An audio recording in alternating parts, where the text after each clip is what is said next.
sawed off, bought me another piece. The guy who they had been robbing, his name Charlie Brown. So he had found a guy, they called him Hawk. He was out of Chicago, but so we were riding looking for those guys.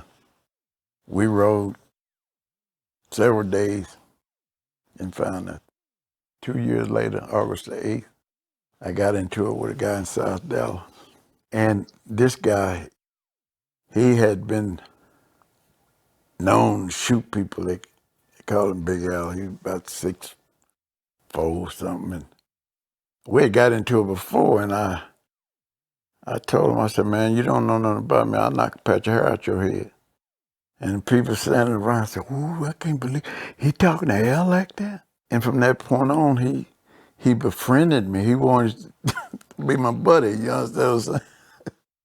So we got to be all right. And you know, he was a Scorpio, and another guy that I met through him, his name Richard Rich, he was also a Scorpio. So he used to tell people that one of us was Jason, one was Freddy Krueger, and one was something else. I don't know. But anyway, long story short, he used to be a big drug dealer, and he had fell on bad luck. So his wife, she worked a square job, so he didn't have no way to get her to work. So I said, well, you can keep my car. I had a white Barista Eldorado, so I let him keep my car to, be able to get her back and forth to work. And he went on the street and told people that the reason he was driving my car because the repo man was looking for it. What? And that ran me so hot, man, I tell you. I went to him and I talked to him awfully bad. And I said, I'm taking you home. But I have been over backwards to help you. And he always kept a gun. And I said, I know you got that old pistol pointed at me. And he did. He had a pistol pointed right at my side. But I didn't stop telling him what I was going to tell him. And I took him to his house, put him out. It was like a month or two later, so we've been all right again. And then an issue came up, and he ran me hot. And I said, man, you just like a little bee. And so I was going to take him outside to whip him, right? And I thought he was going to fight. But he went out and went downstairs, and he came back up, man. He had a pistol. He said, nigga, I told you I'd F you off. He shot me between the eyes. Got a bullet hole right there. And I always remember that you're not supposed to panic. So some more people saying, Larry, don't get up. I got up. I went out and had the people to call ambulance. When I stepped out on the balcony, he was downstairs. He saw me because he thought I was dead. And he saw me standing there. Boy, he burned rubber. He was good. He left. So the ambulance came, and they put me in the ambulance.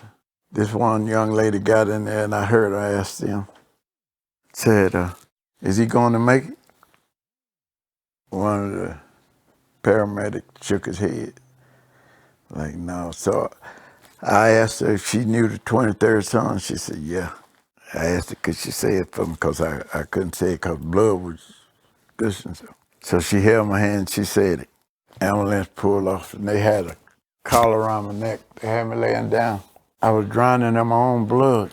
So I kept giving them signals to take that collar off and raise me up. So finally one of them realized what I was trying to say, and they took it off. And I told them to set me up. They set me up. Then they took the suction. They sucked the blood out of my mouth. Then I was able to talk. The doctor came back. He said, man, you came in here and said you talking. He said, that bullet went in. He said it circled your skull and went down in your neck, right beside the bullet that you already. He said, I don't understand this. He said, didn't even tear not one artery, out of all the fine arteries that's in your neck, I pointed upwards because I know who guided it. It was the hand of the Lord. A day later, I was out of the hospital. I was on the streets in South Dallas and the police pulled up and say, "Didn't you just get shot?" Because I was one of your officers. I said, "Yes, sir." He said, "What the fuck are you, a fucking bionic man?" Nah, for real, because I'm like, over here, you got shot. So pretty much you've been shot in your head 3 times. times. And in between that, I got into it with a guy. And I hit him and knocked him down. And I was fixing to snatch his goose out. And his woman went and found an old Coke bottle and broke it. And she came and she split my wig. I almost bled to death. But I'm glad that she done it. I think about that because I'd probably still been in prison for murder. But yeah, she laid my head open, man. I bled something bad. Mm-hmm. So who taught you Psalms 23? Was that part of your childhood? Yeah. Like I said, I've always believed. Yeah, I've been a believer, and God have always kept me, man. I've been through some. Ooh, I've been in 7 automobile accidents where the car was totaled, and I had never had a scratch. Do you feel like there's a calling on your life? Like there's a reason why you I know He left me here. I know He left me here for something. As a matter of fact, I told you about how I used to do powder. Mm-hmm. Then I got hooked on crack. Mm-hmm. Then I prayed, and I set a date. I said, after this date comes, I'm gonna stop. And when that day came, I stopped. I never touched it again. People would ask me, "How did you do it?"